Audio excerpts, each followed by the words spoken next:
Would you like to please be seated?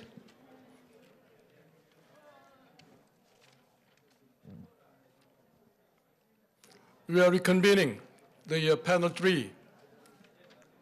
I would like to invite Dr. Toshi Bin, the distinguished professor of the UN-mandated University for Peace from Costa Rica for his presentation. Would you like to welcome him with a big applaud?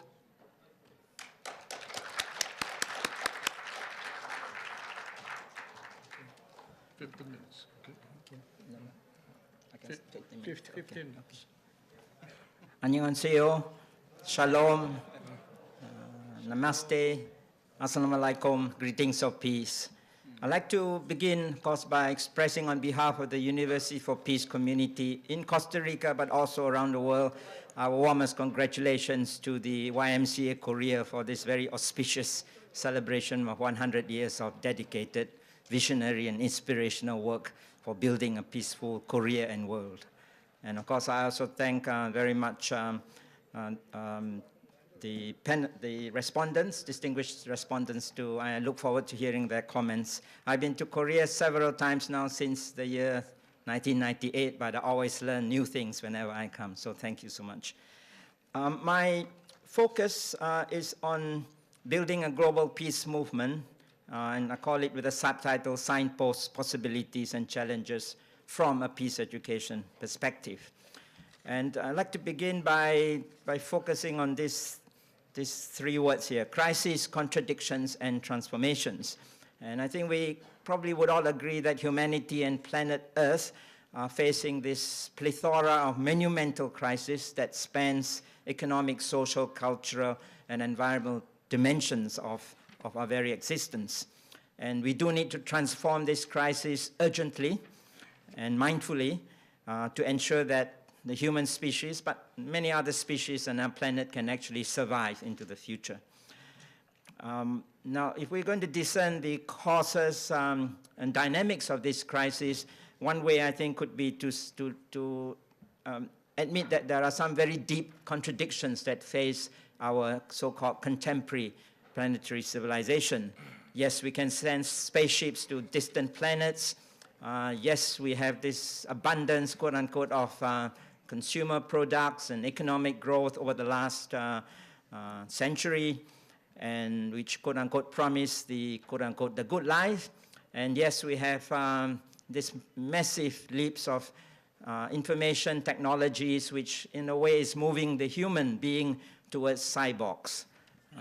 So let's think about that. And yet, despite these economic technological advances, we remain entrapped in all these massive contradictions and crises. So we still have many wars, civil wars, armed conflicts, trillions spent on militarization, billions of human beings still lack their very basic needs, clean water, shelter, food, healthcare, education, and we have gross human rights violations, and of course the ecological crisis is deeply facing our world.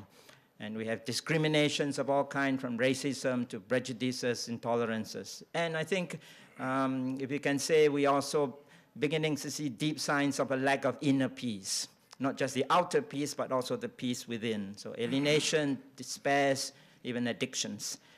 And yes, for some people around the world, it's possible to respond with, well, either a sense of despair, perhaps hopelessness, or perhaps apathy or indifference.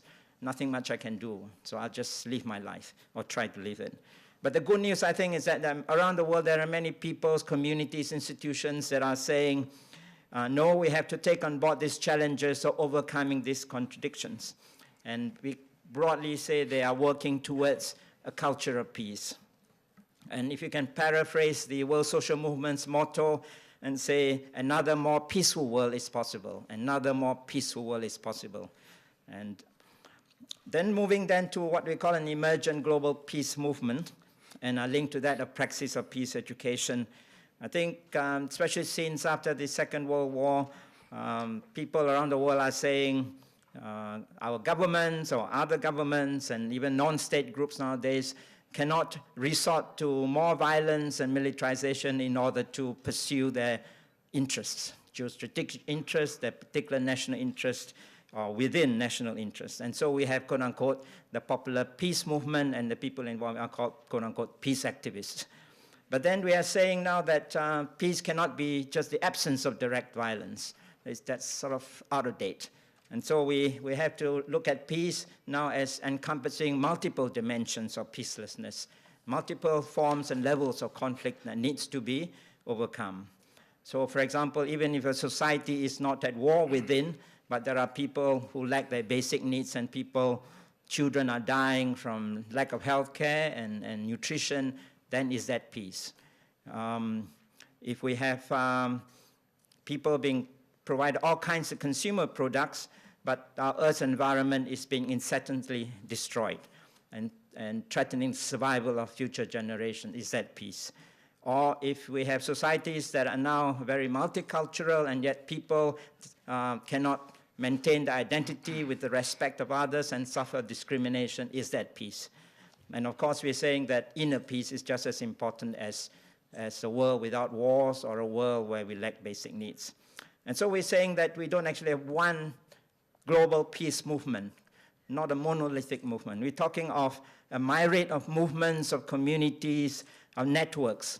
And we're all part of these very multidimensional and complex movements at all levels, local, national, regional, global, international. And we need to learn from each other and be in solidarity with each other. And I think that's a point that's been raised in previous sessions. Also, I think we realize that in order to promote global peace, we need to recognize this indispensable contribution of education, or education for a culture of peace. And I like to say that peace education affirms two goals. First of all, it seeks to help us understand more critically the root causes of conflicts and all forms of violence at personal, community, families, societies, and ultimately at the global level. And secondly, we're saying that it needs to simultaneously cultivate the values, the individual values that enables us to be empowered to build more peaceful selves, families, communities, and so on to a peaceful world. Now, peace education has been around for some time now, but there are lots of challenges, and not many countries can claim we have peace education throughout our whole systems. But I think we're beginning to see cases where even some governments of the Philippines or in Kenya which have declared peace education as policy, and therefore there is a need for teachers, schools, and other education institutions to promote peace education. Now, when we say peace education, I'm mindful that for some it may not be peace education. Some people may, for example, in Korea, through the UNESCO Center, Asia Pacific Center, Education International Understanding, it is EIU towards a culture of peace. And I've been involved in that for many years, and essentially it is peace education. Others may be doing human rights education, others ESD, Education Sustained Development. I think as long as what you do is holistic, and that you are not confining or reducing your notion of sustainability or human rights or multiculturalism in a narrow way, and you become more and more holistic, in the end, we are all in the same space. So I don't want to make any claim that peace education is somehow has a monopoly on building a peaceful world. Secondly, to talk about peace education, it can't be just the cognitive understanding. It's also how we educate and learn as human beings, as part of communities.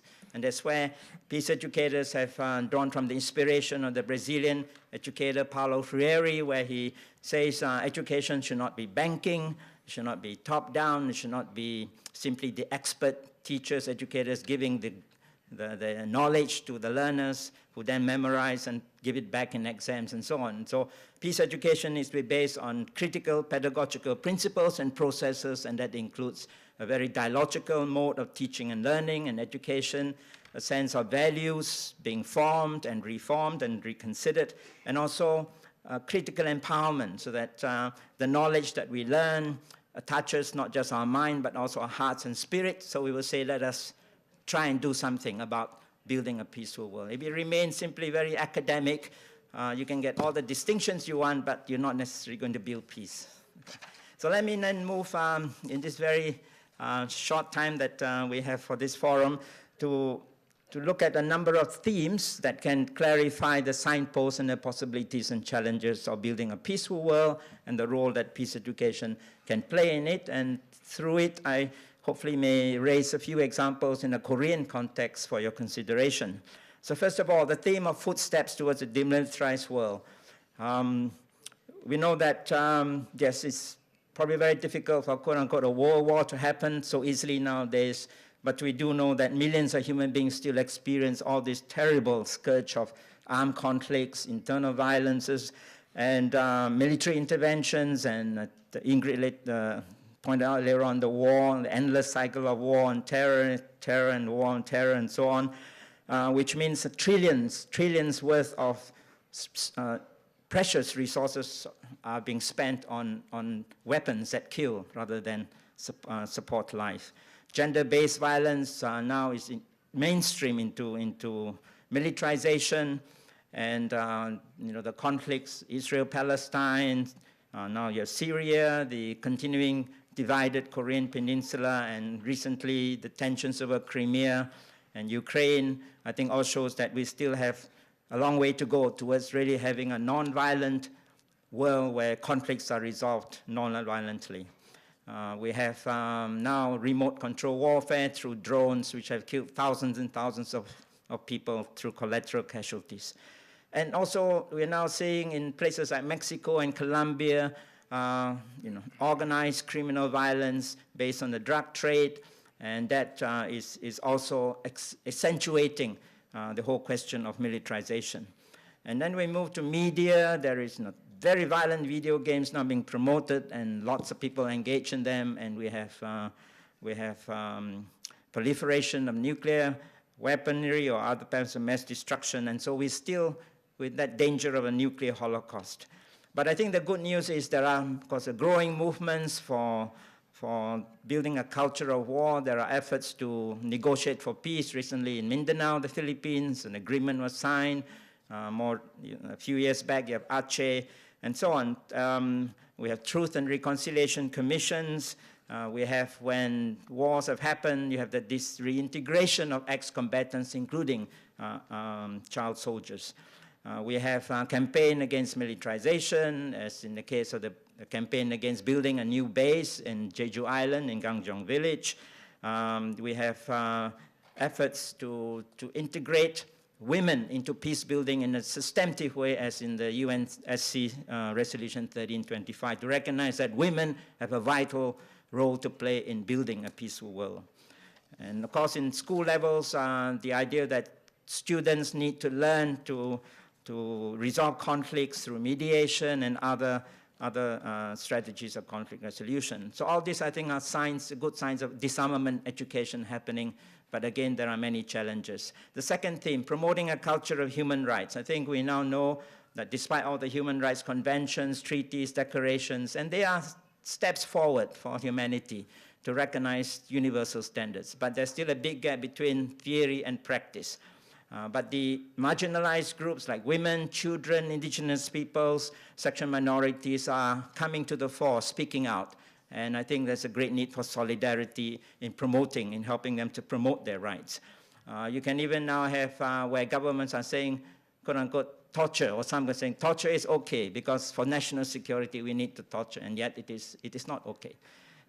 We have now the whole theme of humanitarian interventionism and R2P, responsibility to protect, which in theory is good, to protect civilians from war crimes and so on, but then what if it is being used to effect regime change? And unfortunately, that is happening more and more now. So there is a challenge to be serious. If you're serious about R2P, it can't be to protect only your friends and to keep quiet if your friends, even your friends are committing human rights violations. We have seen more recently the Arab Spring, but before the Arab Spring, we had also had people power movements, such as in the Philippines, EDSA, way back in 1986. You have the dismantling of apartheid. I think all those are good signs of people speaking out for democracy and freedoms. But I think as we saw recently in the Arab Spring, it was kind of short-lived, and even the Occupy movement, it had a shorter period. And I think this is where we need to ask how much peace education actually happened in the process of those social movements for democracy. Otherwise, they can become co-opted, if you like. It's possible for elites now to make use of people power movements to even try to promote regime change. Thirdly, active harmony and understanding among cultures. I think we know that the human species share many common characteristics, but all our differences, all our diversities is what makes humanity rich. And unfortunately, the relationships between cultures and civilizations can lead to conflicts and intolerances and even racism. So we need to move from, quote unquote, the flawed clash of civilizations idea to the dialogue of civilizations. That way we can begin to really dialogue about who we are, what is your identity, what are our common values. Yes, we respect each other's differences and we learn from each other's wisdoms, but we also share some common values for a better humanity and for a better world. So schools now, and I think increasing the wider community, multicultural, intercultural education is being promoted. I think Korea is a society which is now really becoming more multicultural through migration, migrant labor, through the coming of foreign spouses and children of multicultural families now becoming more evident in schools. Then there is a need for intercultural, multicultural education to be promoted in the Korean context and in other multicultural societies.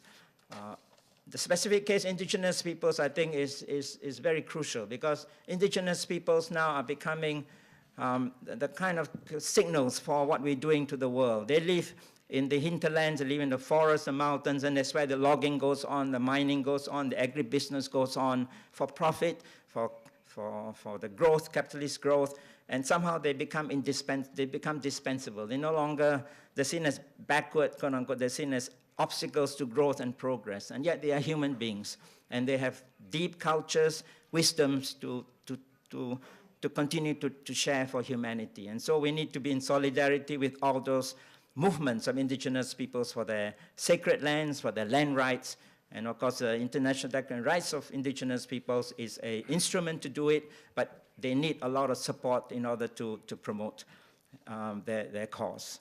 Last but not least, in terms of intercultural education, we now move to interfaith dialogue, and that is where faith and religions around the world are now playing an active role in understanding each other, respecting each other's differences, but also recognizes that we share many common values and principles. And because we do share common values and principles, love, compassion, justice, reconciliation, forgiveness, let us work together to build a peaceful world.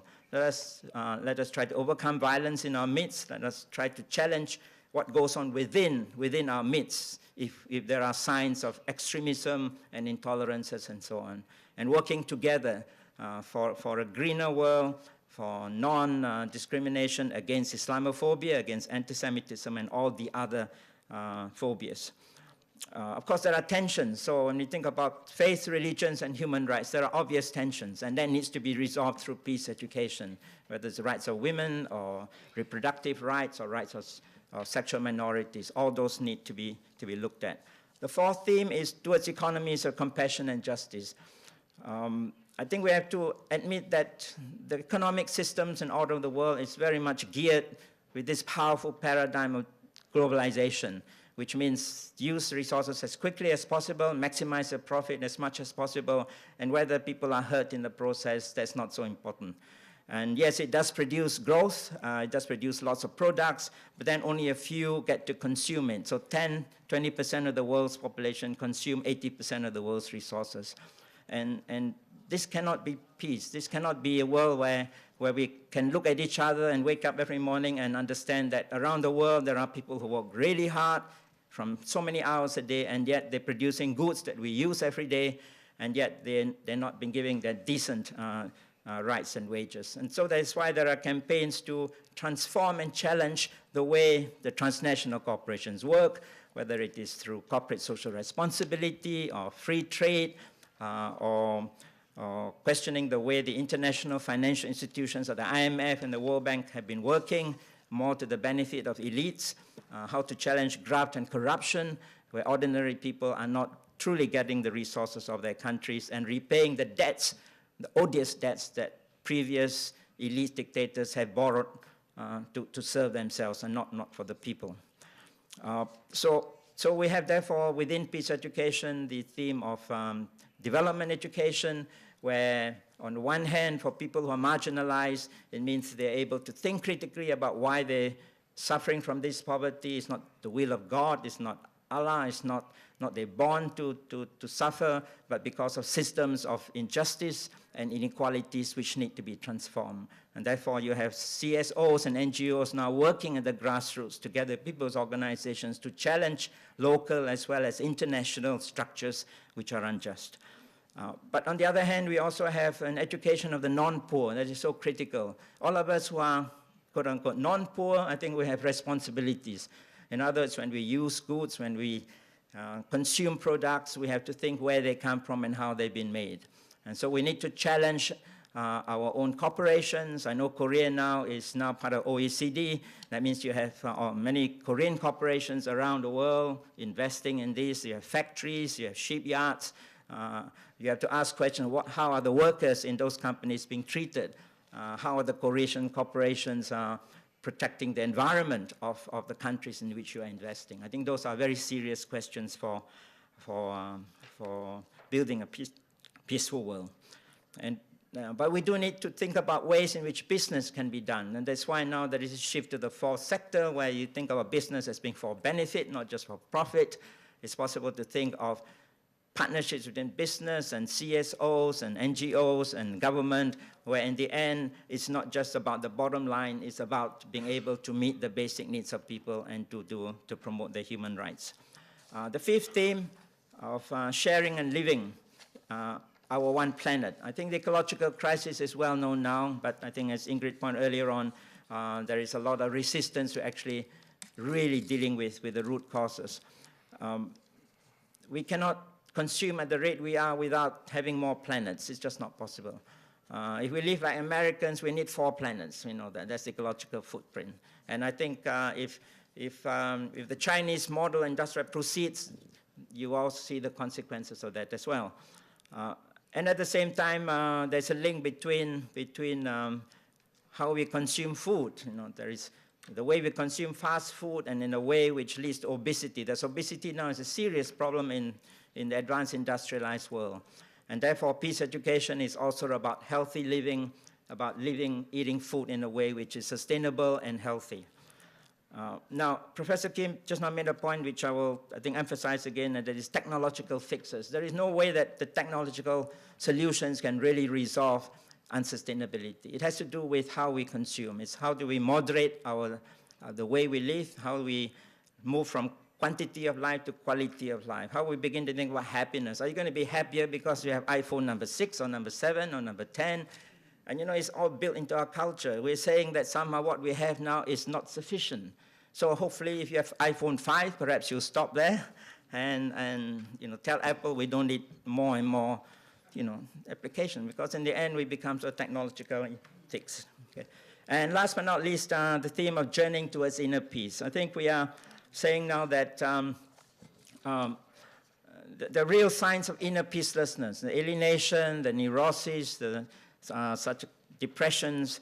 Just one statistic, US in mid-2012, 4 million teenagers between 12 and 19 are using antidepressants for depression as well as attention deficit disorders. That's a lot of people, young people now on chemicals. And is that really going to resolve that problem? So we need to think of cultivating inner peace in a way, and I think all communities that connected to faith or spirituality, I think have a lot of resources to draw on. Meditations, cultivations, keeping calm, and maybe schools all over the world, which is so competitive, could start with meditation as a way to help us rethink the way we live our lives. So envisioning inner peace, I think, is very, very crucial in terms of building peace. And finally, to end, I do have a section where I talk about the YMCA in terms of peace education, but I won't go into details about it, but just to say that the YMCA, I think, already has, in terms of their non-formal programs, activities with youth, with children, with parents, with families, communities, you're doing many things that I think falls within this vision of building a peaceful world. what will need to happen is, in a sense, a more systematic look at what you're doing, and in terms of all those multiple dimensions of peace. What are you doing well? That's wonderful. What are you not doing so well, and you need to do more of it? So that's mapping. And last but not least, I think peace education in the schools, YMCA hopefully can play a role there to encourage schools and educational system to move towards peace education paradigms and programs. So on that note, I'd like to thank you very much for your patience, and I look forward to sharing. Thank you. Thank you very much, Dr. To. Now it's turn for Dr. Kim Jong-soo, the researcher of the Korea Women's Peace Research Institute, for a discussion to the presentation. 안녕하세요. YMCA 창립 100주년을 진심으로 축하드립니다. 167쪽에 보시면 있습니다. 평화를 만드는 여성회에서는 나의 평화, 우리의 평화, 세상의 평화라는 캐치프레이즈를 통해서 평화운동과 평화교육의 통합적 관점을 가지려고 노력해 왔습니다. 옆에 계신 토 교수님께서 그동안 꾸준히 제시해 오신 홀리스틱 프레임워크 of Peace Education으로부터 저는 평화여성의 활동이나 교육 프로그램을 만드는 데 커다란 도움을 받았습니다. 이 자리를 빌어서 진심으로 감사드립니다. 오늘 토 교수님의 논문에서 두 가지 점 정도를 말씀드릴까 합니다. 먼저 비군사화 세계를 향한 발걸음과 다른 것과도 연결되어 있는데요. 여러분도 잘 아시다시피 그동안 몇 년 동안 남북관계는 좀처럼 회복되지 못하고 남한 주민들의 북한에 대한 부정적 인식도 더 높아졌습니다. 북한에 대한 두려움이나 전쟁에 대한 직접적인 공포보다는 이제는 북한을 혐오하거나 아니면 무관심을 보이는 이들이 더 많아졌습니다. 여러 가지 원인이 있지만 정부의 통일 교육이 안보 중심의 교육, 특히 남한의 평화와 안보를 지키는 데 중점을 둔 안보 통일 교육이 남한 사람들의 북한에 대한 부정적 인식을 강화시키는 기능을 한 점을 부인할 수 없습니다. 이것은 정부 주도형 사회 통일 교육이나 학교 통일 교육에서 매우 많이 나타나고 있습니다. 적대감과 경쟁, 경계심은 비단 북한에 대한 것뿐 아니라 한국 사회를 출신 지역, 성별, 정치적 성향, 성적 지향성에 따라서 분리하고 나와 다른 집단에 대한 극단적인 혐오, 적대를 무차별적으로 표출하는 현재의 문화적, 사회적 트렌드에서도 일상적으로 나타나고 있습니다. 어떤 대중문화 평론가가 YTN인가요? 뉴스에 나와서 요즘의 문화 트렌드가 여성 혐오라고 아주 자연스럽게 이야기하는 것을 보고 저는 깜짝 놀란 적이 있습니다. 그 사람의 블로그에 들어가서 제가 확인해 보려고 하니까 그걸 중심으로 쓴 글도 있다는 것을 보고 그것이 즉흥적인 발언이 아니라는 것을 저는 알게 되었습니다. 요즘에 일베를 중심으로 나타나는 그런 여성 혐오나 지역 혐오 그리고 정치적인 지향성에 대한 혐오 그런 것들이 모두 연결되어 있다는 것을 알 수 있습니다.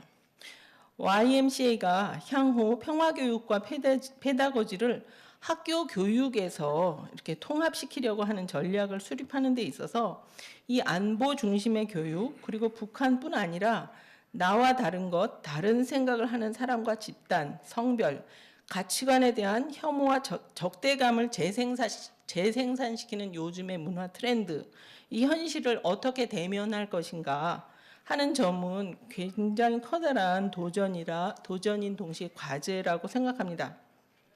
앞으로 YMCA와 UN 평화대학이 향후 전개하려고 하는 공동의 프로젝트에서도 이 점을 좀 많이 발전시켜 주시기 기대합니다.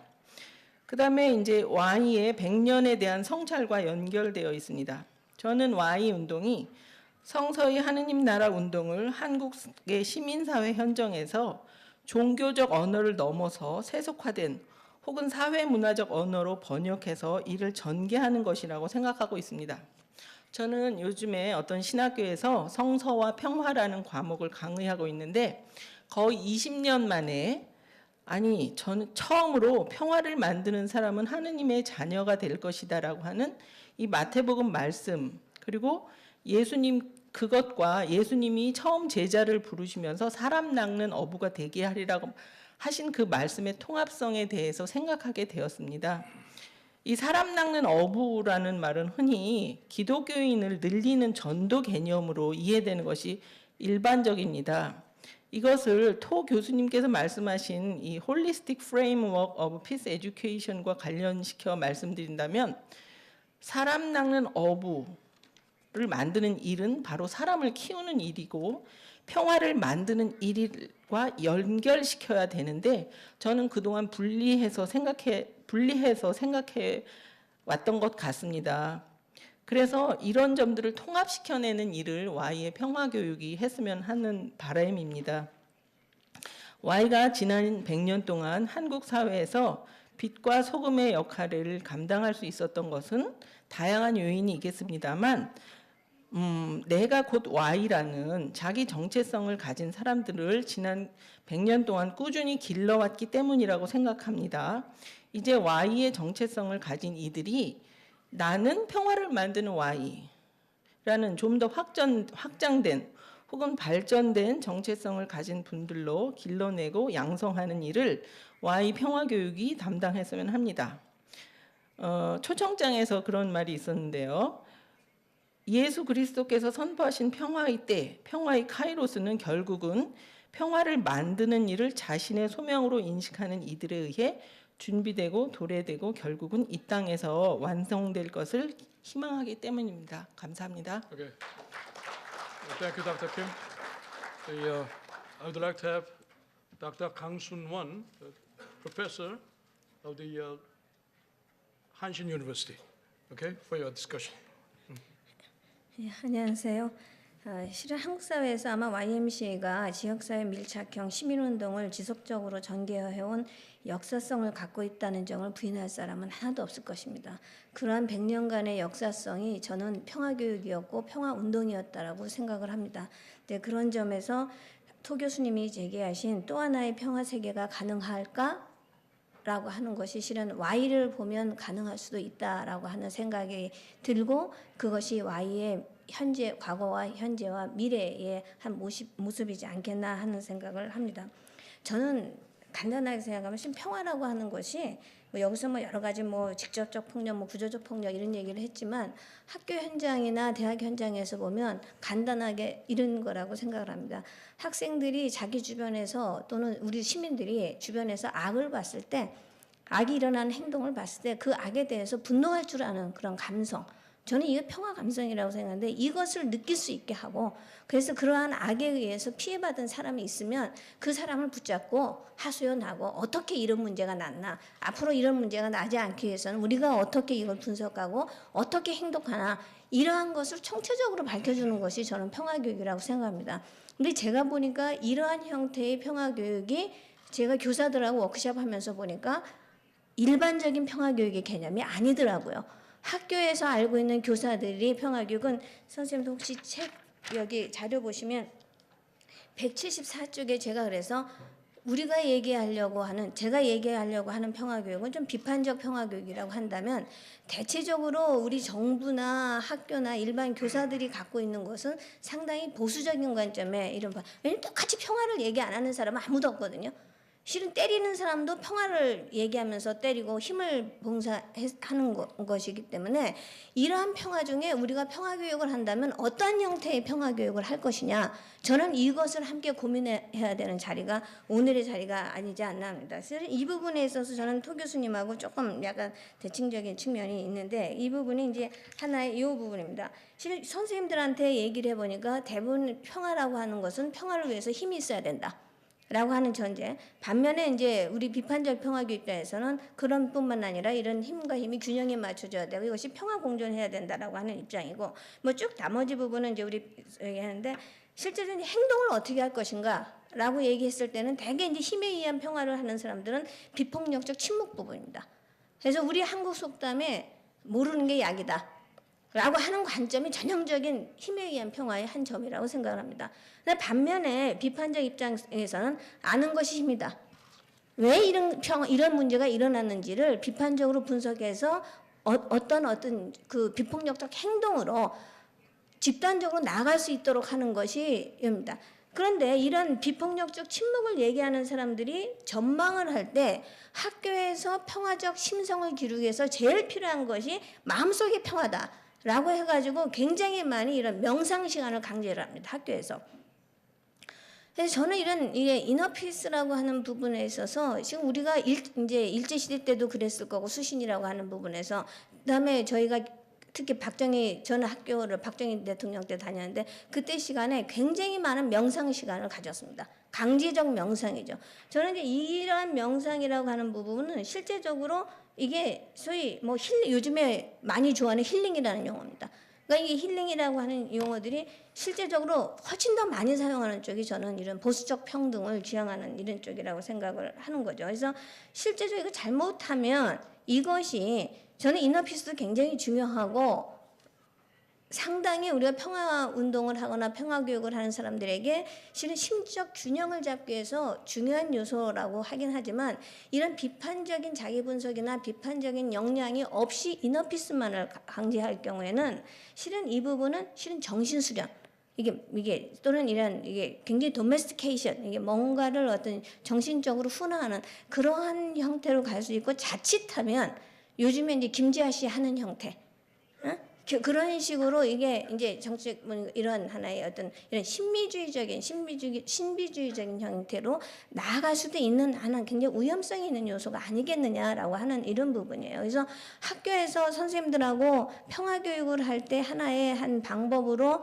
이 침묵하기 그리고 이제 뭐 명상하기, 영성하기 하는 이런 거. 그다음에 막 교회 저도 이제 기독교 학교니까 학생들 데리고 절에 가서 뭐 템플스테이 이런 걸 해보려고 시도도 하고 뭐 하는데 하나의 형식을 갖다 오는 것 자체가 크게 의미가 있는 그 안에 있는 가치와 태도와 내용이 바뀌지 않는 한 형식으로 기독교인들을 불교에 가서 템플스테이 한다고 해서 진정한 어떤 이런 그 하나의 어떤 이런 내적 평화를 이루기는 쉽지 않겠다라고 하는 이런 부분입니다. 그래서 실은 이 부분에 대해서는 저는 토 교수님이 그 사회적, 정치적, 경제적 뭐 이런 모든 행동과 함께하는 이너피스를 얘기를 하시지만 실제 평화 교육 프로그램에 오면 이것이 독립적인 형태가 되면 상당히 위험해질 수 있는 소지가 있는 부분이 아닌가 하는 부분이고요. 두 번째 하나는 실은 저는 YMCA는 분명히 평생교육기관이라고 생각합니다. YMCA 저희도 학생들 뭐 실습도 내보내고 이렇게 하는데 YMCA에서 안 하는 게 없습니다. 어린이 아기들 수영하는 거에서부터 노인들 뭐 시민들 그 소비자 모임 굉장히 그러니까 YMCA는 정말 꼬맹이부터 노인까지 모두가 할 수 있는 이런 프로그램입니다. 저는 평화교육이라는 것이 이것이 평화교육이라고 딱 띄어나서 따로 하는 게 아니라 YMCA가 하는 모든 프로그램에 평화교육적 가치가 들어가 있어야 된다고 생각을 하는 거예요.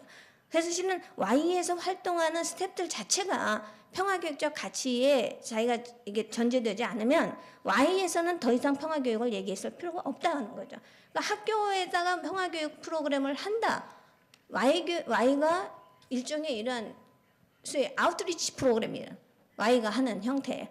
저는 이제 그런 프로그램보다도 더 중요한 게 하나의 평생교육 기관으로서 Y가 어떻게 평화교육을 이게 구체화하고 모든 프로그램에 이것을 적용할 것인가. 저는 이 부분을 고민해야 될 부분이 아닌가 하는 부분입니다.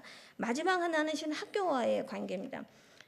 우리 김 교수님이 아까 앞에서 얘기하셨지만 실은 1980년대 Y 교사 운동이 전교조를 잉태한 거거든요.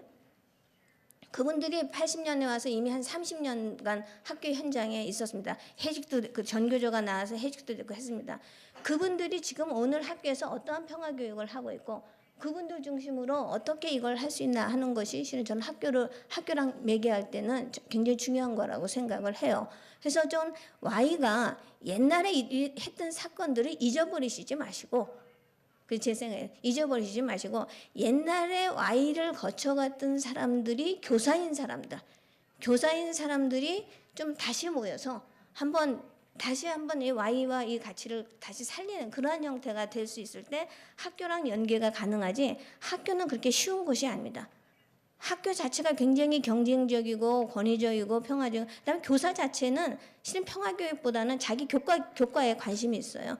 그래서 그렇기 때문에 굉장히 이게 학교라고 하는데 협력하는 건 필요한 것이긴 하지만 실제적으로 좀 Y라면 Y 브랜드를 가지고 할 수 있는 어떤 그런 좀 지속성 있는 프로그램을 학교화도 하는 것이 좋지 않겠나 하는 그런 생각을 해봅니다. 고맙습니다. Thank you very much.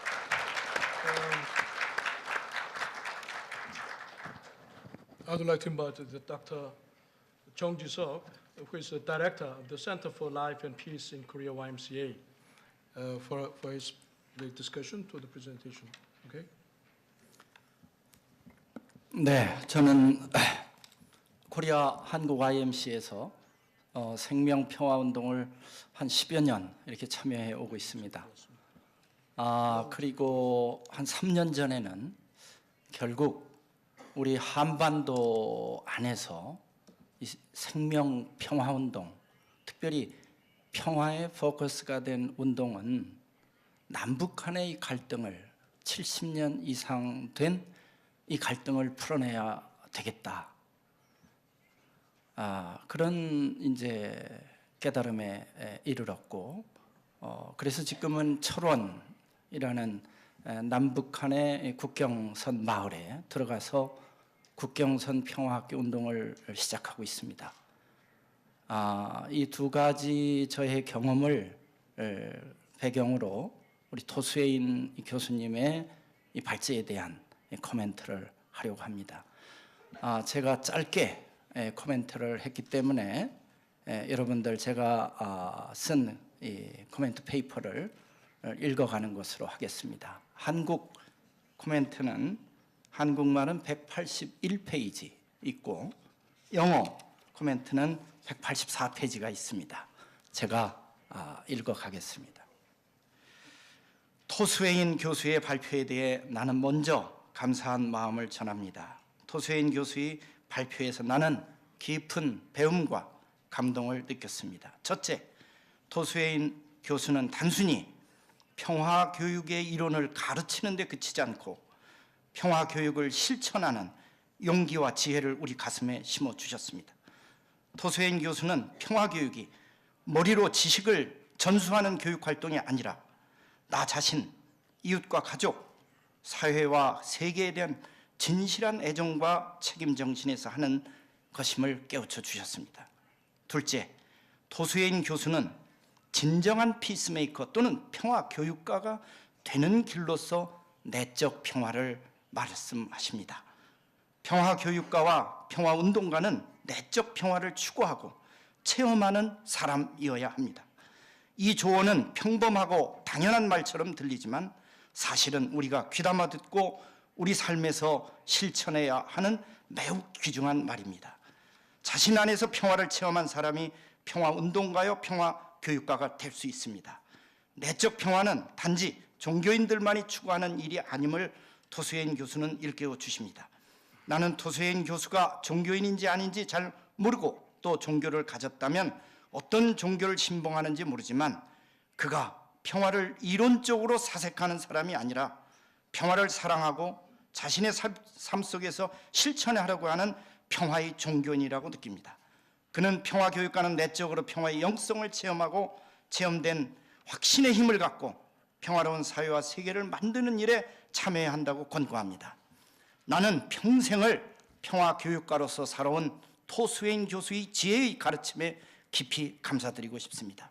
셋째, 토수혜인 교수는 한국 YMC의 깊은 이해를 바탕으로 평화교육의 구체적인 실천 방향에 대해 고민한 모습을 보여주십니다. 한국 YMCA 생명평화센터의 소장으로서 평화교육 활동에 수년간 참여해온 나는 이것을 느낄 수 있으며 외국의 저명한 평화교육학자가 한국 YMCA에 깊은 관심을 가져주심에 감사드리고 싶습니다.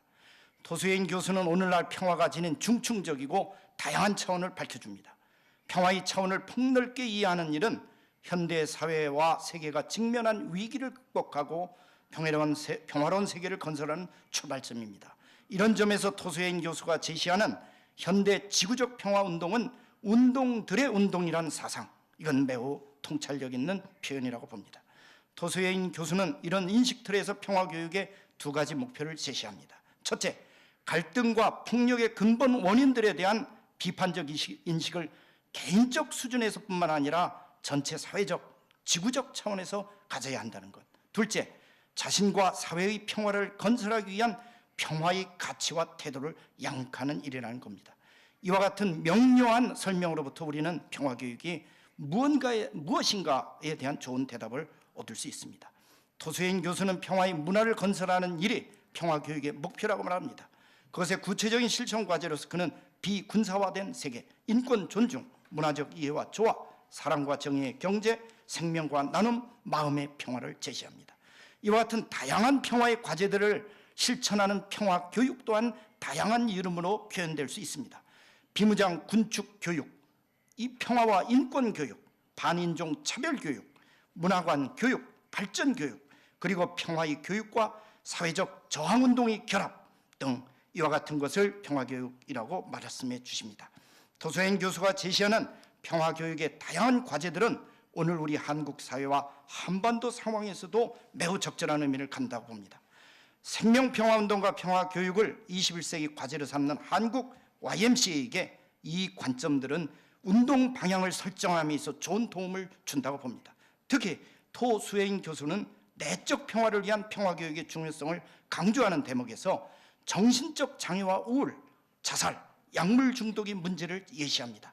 이것은 오늘 우리 YMCA가 담당해야 할 청소년 평화교육의 주요 과제입니다. 내적 평화의 양육을 위한 평화교육의 길로서 토수혜인 교수는 침묵, 명상, 기도를 제안합니다. 나는 토수혜인 교수가 제안하는 침묵, 명상, 기도의 무한한 평화성을 많이 느끼고 체험하고 있습니다. 철원에서 나는 국경선 평화학교를 열고 피스메이커를 양육하고 있습니다. 국경선 평화학교는 평화의 영성 강좌를 매우 중시합니다. 수업 시작 전에는 잠시 침묵합니다. 매일 오후 3시에는 소이산을 오르고 평화기도 순례를 합니다. 평화교육은 지식 전수만으로는 부족하기 때문입니다. 현장 교육도 중요하지만 그것으로도 충분하지 않습니다. 스스로 평화를 체험하는 영성 체험의 시간이 중요합니다. 나는 이것을 철원에 가서 새롭게 깊게 깨닫고 있는데 토수인 교수님이 이것을 강조해 놓은 걸 보고 매우 공감하고 기쁘게 생각합니다. 토수인 교수께 작은 몇 가지 질문을 드립니다. 첫째, 평화교육과 페다고지라는 개념을 사용하고 있는데 두 개념은 다른 곳으로 사용할 수 있는지, 아까 토 교수께서 말씀하실 때 이거는 학문적 질문이다 이런 말씀을 하셨습니다. 그러나 이 질문 드리고 싶습니다. 둘째, 평화교육을 통해 평화운동을 일으킬 수 있다고 믿고 있는지, 저는 이 질문을 평생 평화교육을 해온 분의 가슴속에 어떤 말이 있는지 듣고 싶습니다. 셋째, 미래 교육으로서 평화교육의 전망은 있다고 생각하는가 묻고 싶습니다. 우리 토수혜인 교수님, 한국 YMCA 100주년 국제심포지엄을 위해서 멀리서부터 오셔서 귀한 말씀 발표를 해주신 것을 감사드립니다. Thank you. I would like to invite the Professor Toshin to rebuttal to the couple of questions raised by the panelists. I'd like to thank all colleagues here for their very thoughtful insights and comments. And I think peace education is about sharing perspectives, and it's never one session where dialogue starts and finish. It's a journey. And I'm certainly mindful. I think my good friend Kang Sung Wong here has raised, yes, that it has to be very careful that inner peace doesn't become a self-centered or even sometimes narcissistic exercise, divorced from one's responsibilities and commitment to building a peaceful world, the outer peace. But at the same time, I think we've also noticed that in the peace-building world, there's more recognition that if one is not paying attention to one's inner peace, you end up with burnout. You even have power struggles. You even, in a way, you think, I really want to change the world overnight, and it's never that simple. And so you might even lose some hope. So all those factors that reminds us that inner peace, outer peace is a dialogical movement. And we need to work at both of them at the same time and draw on all our cultural civilization and those of us who profess faith from our faith. But I would never say that you need an organized religion to have spirituality. That would not be, I think, fair. Because one can be very religious, but yet still commit all kinds of unpeaceful acts in the world. But at the same time, I have friends who don't believe in any religion, but they're deeply spiritual beings, and they're in the forefront of struggles for justice, and they take all kinds of risks, and they're wonderfully brave, courageous human beings. So in that sense, inner peace, outer peace, that's a dialogical movement. I think on the issues raised by Dr. Jung in terms of peace education, peace pedagogy, pedagogy from an educator's perspective is the process. And if we have peace pedagogy, the participatory, very dialogical way of teaching and learning, and more horizontal relations between teacher and student, that's crucial.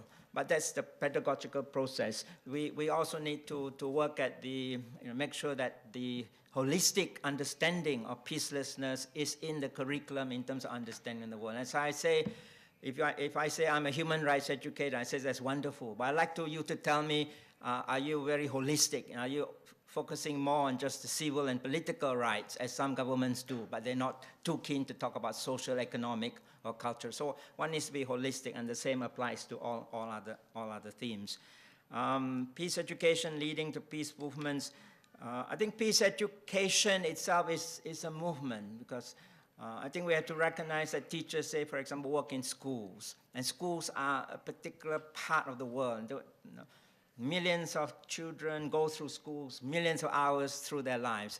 So what's crucial is that there is a movement within schools by teachers and educators and principals and parents who are also part of schools to really transform the school into something truly educational and truly humane. And I worry in many countries where children now are spending endless hours studying. They come home from school, they have homework, then they go to tuition, and by the time they fall asleep at midnight, and then they wake up early in the morning to school, that's not humane.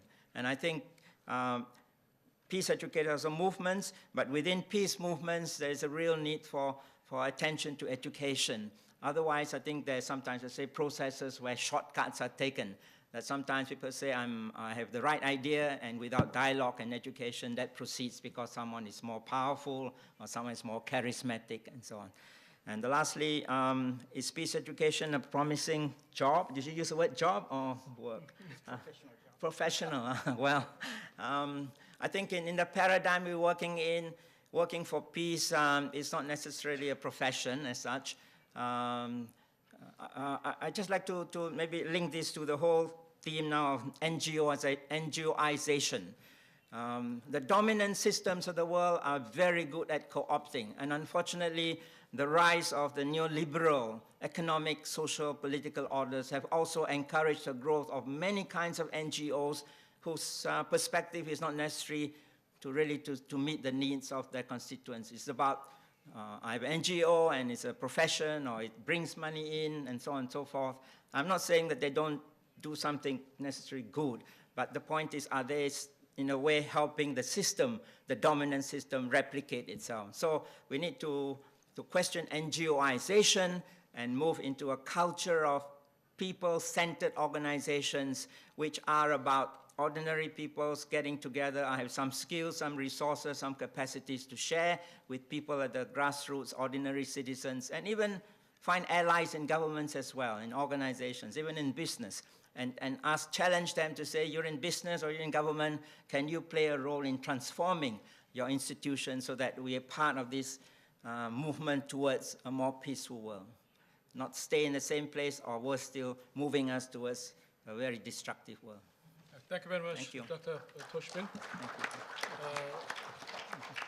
Before we conclude today's symposium, we would like to have a wrapping up session, which will be open to the public audience.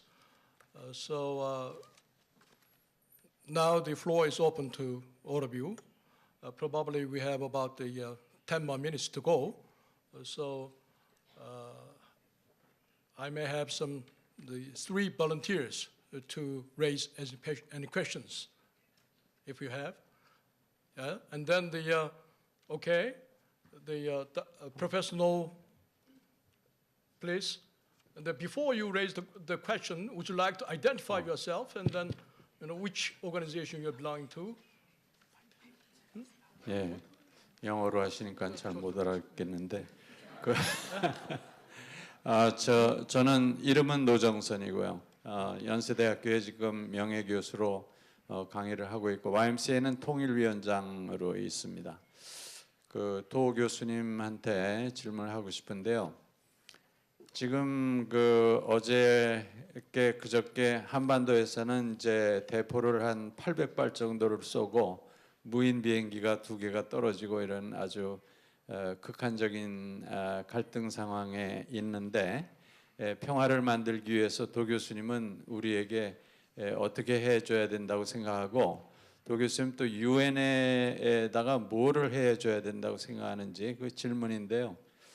유엔이 지금 북한에 대해서 계속해서 경제 제재를 가하고 식량 제재를 가해서 굶어 죽는 사람이 350만 명까지 달하고 있고 미국도 경제 제재를 올해 1950년부터 가했고 일본도 가하고 이런 식으로 북한을 계속해서 경제 제재 가하고 북한 악한 나라라고 이렇게 하는 게 도 교수님의 시각에 좋은 거라고 생각하시는지.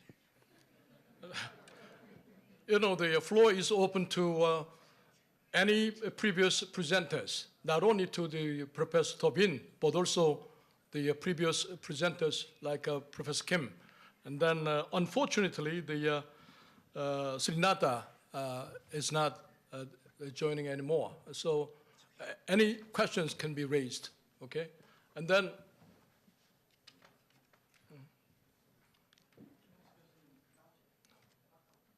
yeah, please come over to the platform. And when you raise the question, please raise the question very briefly, okay? Any other questions? Okay, okay, please.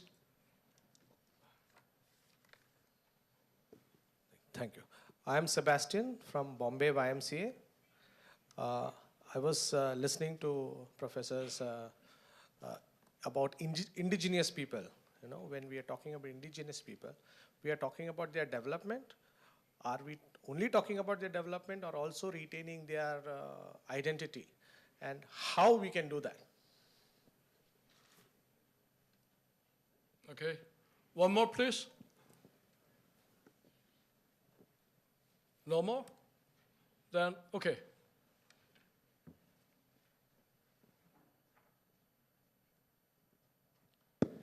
My question is generic. The learned speakers have touched upon various aspects of this theme, global civil society. But I found that something was missing, and that was going back to the mission of YMCA, going back to the roots of YMCA. And when we are talking about peace, how can we forget the Prince of Peace, the teaching of Christ Jesus Christ, when we talk of peace, when he gave a golden rule for propagating peace, and that is, do unto others as you would like others to do unto you. Comments, please, from your side. Okay, thank you. Would you like to identify yourself for the recording? I'm Dr. Arthur Prem, President, Bombay YMCA. Okay, thank you very much. If you don't have any further questions, I would like to close the raising questions. Okay, then probably I think that Tobin, mainly the questions are raised to you, and if you have any comments, you can add on. Okay, one more. Okay, last one. Good afternoon, everyone. I am Jimmy Bacani from YMCA Pangasinan, Philippines. It's not a question, but I would like to share what we had because of the YMCA Korea's program about our Unity program. So when we talk about peace, what is peace if you are not in peace with yourself, with your family, and with your environment? And peace is Raunati for us. Because learning and sharing demonstrate the process. Playing and sharing demonstrate a relationship. And working and sharing demonstrate friendship. And friendship is peace. when we talk about peace, we talk about partnership, education, attitude, culture, and exposure or expertise. And we think about what we do with our lives as Christian and as a civic organizations. With our experiences with the Raunati program, the YMCA's richness is about the young people and about the community. And that is what the YMCA, maybe Korea, and about Raunati legacy to the young people, not only in the Philippines, but perhaps in Asia Pacific. Okay, thank you. Thank you.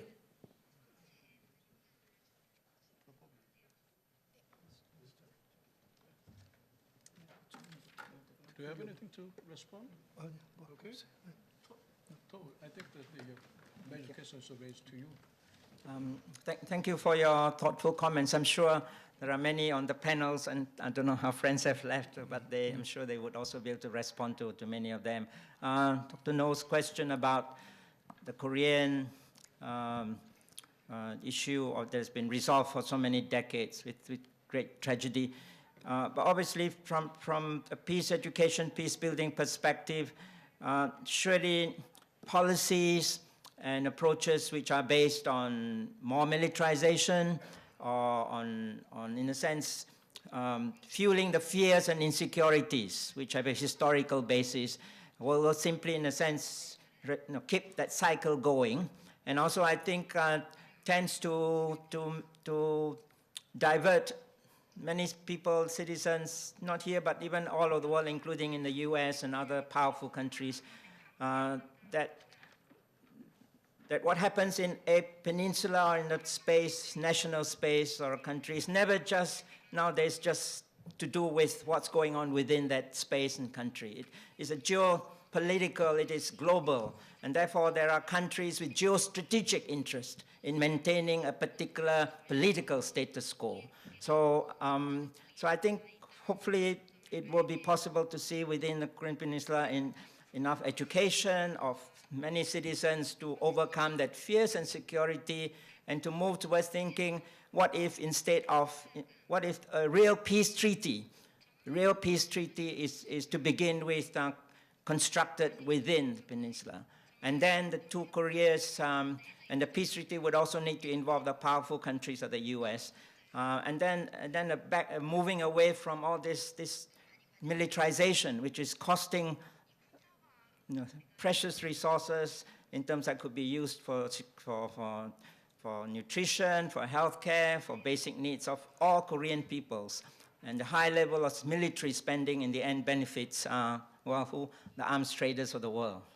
So I think on that note, I hope we can begin to see this shift away. But it will need, I think, a lot of education in order to overcome those very deep-seated, historically constructed fears of insecurity and threats. And I think ordinary peoples, in this case, the powerful countries or the actors involved, in terms of American citizens, Chinese citizens, also need to play a role in terms of being able to move their nation's their policies, foreign policies, towards building peace rather than maintain this kind of status quo. So on that note, the question raised by Sebastian? Yes, in terms of, I think the question of the UN, the role of the UN. I think the UN is certainly not a perfect institution. It's an institution which is, the way it's constructed, there are many political interests. The Security Council has its agendas, and it is a body in which some powerful countries, the P5, can veto all kinds of resolutions if they like. But at the same time, I think we have to look at the UN as this very big, very multinational body in which there are different parts of it are actually, despite all the difficulties, are trying to play a role in building peace, whether it is through UN Women or the indigenous forums or UNESCO in terms of educational sector, UNICEF for children. So there are different parts of the UN which have those sorts of goals to achieve. Of course, there are many obstacles because there are also political considerations. So a government can say, well, because of some decision made in the General Assembly, I will cut my funding to UNESCO. and they do it. And that creates difficulties immediately for UNESCO programs once that has happened. But nevertheless, money is not the only thing that speaks, so I think all those programs within the UN can be in its transformation also, where they are not fulfilling the theory or the ideals of the UN. Then people need to speak out, and people involved, whether civil society and the people sectors, need to question and bring those activities. So when peacekeeping creates problems, then we need to transform the peacekeeping operations of the UN to make it more effective, more transparent, more honest, and so on and so forth. So that's my response about the UN. It is a flawed body, but the fact that it is there, I think, is very important. But how to make it more democratic, more accountable, more transparent, I think all those are part of the peace. And I think there are people in the peace movement who are good at doing that. They are within the UN body, the NGOs working with the UN, talking to ambassadors, convincing governments that the UN needs changes in policies and create new mechanisms to prevent genocide, to have, as I say again, effective peacekeeping operations, for the UN to really be able to help overcome patriarchy so that women can play their rightful place in the world in terms of building a peaceful world.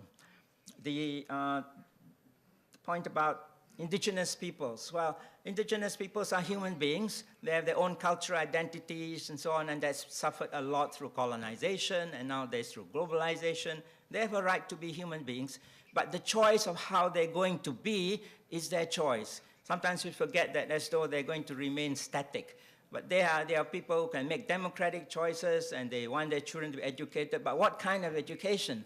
If it is education that colonizes them even more, they lose their language, their cultural wisdom are seen as superstitious, even their religious faith, spirituality is not valid.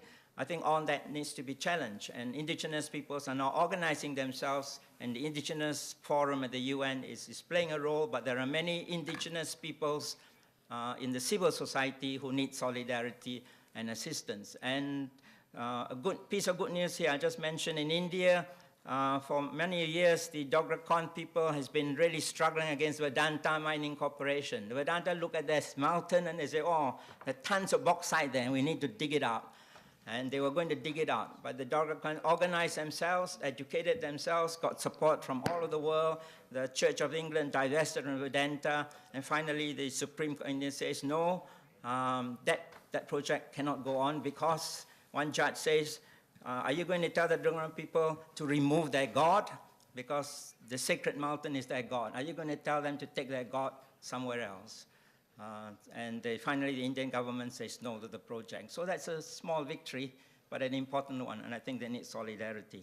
And lastly, I think the question, friend here, about the message of Christ for peace. I think now the interfaith community, the golden rule is found in all faiths. All faith religions talk about building peace, talking about loving your neighbors, all people as human, as your sisters and brothers.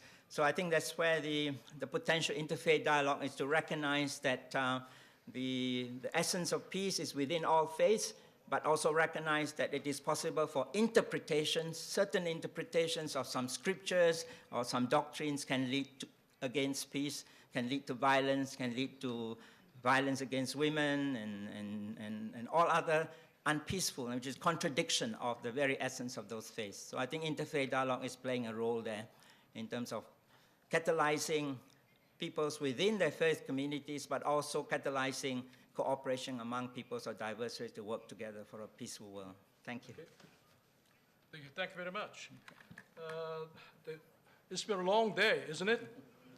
We started from the 11 o'clock in the morning, and we continue up this point. I think there are a couple of things that we have made a consensus. One is we all agree that the quintessences of this age has a lot of problems. They're from the point of the economic side. There is a deterioration of the capitalism, and from the side of the political system, the governability is not keeping as they confessed to do their services to the society. And also we are facing the economical crisis. And also they mentioned about the geopolitical characteristics of the Korean Peninsula. They say that the Korean Peninsula cannot be maintained as like this anymore. We have to do something for the reunification. And as the solutions to all those problems, they suggested from the structural point of view, probably we can have some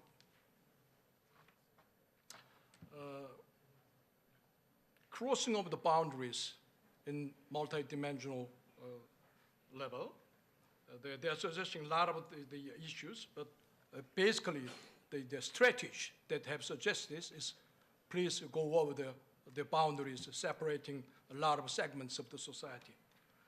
By this way, we can establish some new perspective or new approach to the issues pending at this moment. The other suggestions raised through the discussions is to increase the role of the civil society. What they're saying is that the governability of the government is no longer as they promised to us. So one of the solutions is to increase the voice of the peoples, and probably the YMCA or NGOs could be the real good conduit to promote the kind of the partnership with the government.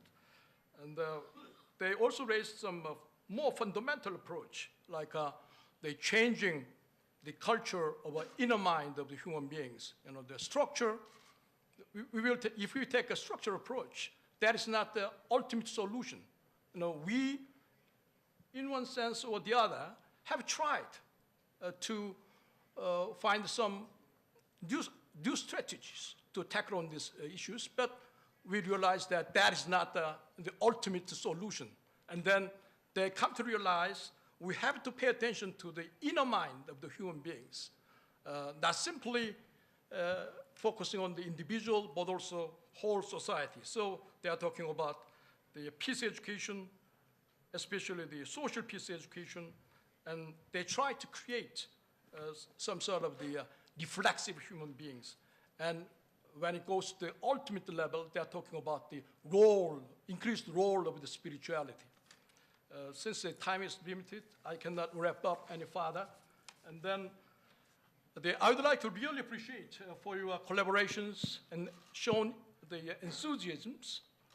They are staying such a long time together with us, all through the symposium and all through this event. I think that there are the housekeeping announcement from the Secretary General of the Korean YMCA. Thank you very much. 네, 감사합니다. 아마 이것으로 오늘 국제심포지엄 세계 시민사회의 발전에 YMCA가 어떻게 기여할 수 있는가라는 좀 포괄적인 주제의 심포지엄이 막을 내리는 것 같습니다. 오늘 굉장히 긴 시간이었습니다. 11시부터 기념식이 있었고 오찬 이후에 여러분들이 바로 이리 건너오셔서 많은 분들이 끝까지 이렇게 참여해 주신 국제심포지엄, 여러 가지 생산적인 또 앞으로 한국 YMCA가 세계 YMCA와 또 시민사회와 함께 해야 될 여러 가지 과제를 잘 정리하는 소중한 시간이었던 것 같습니다. 사회를 맡아주신 우리 박재창 교수님, 그리고 세 분의 발제자들 또 9분의 토론자 선생님들께 진심으로 감사를 드립니다. 한두 가지 광고를 드리겠습니다. 이제 주로 외국 손님들은 아마 지금 시간이 끝난 직후에 파트너 YMCA를 따라 여러 지방 YMCA로 흩어져서 가실 겁니다. 그리고 이제 지방으로 가지 않은 분들은 우리 공동대표님들과 함께 저녁 식사를 하시겠습니다. 혹시 토론자 발제자들 중에서도 시간이 되시는 분들은 함께 이 근처에 저희들이 식당 예약을 해두었으니까 함께 식사를 하시면서 더 좋은 얘기들 나눠주시면 감사하겠습니다. 또 YMCA 외에 여러 시민사회단체에서 공통의 주제로 관심 영역으로 이렇게 참여해 주신 유관단체 지도자들과 또 실무자들, 활동가들께 다시 한번 깊은 감사의 말씀을 드립니다. 이것으로 오늘 기념식과 기념 심포지움 순서를 모두 마치겠습니다. 우리 큰 박수로 순서 마치겠습니다. 감사합니다.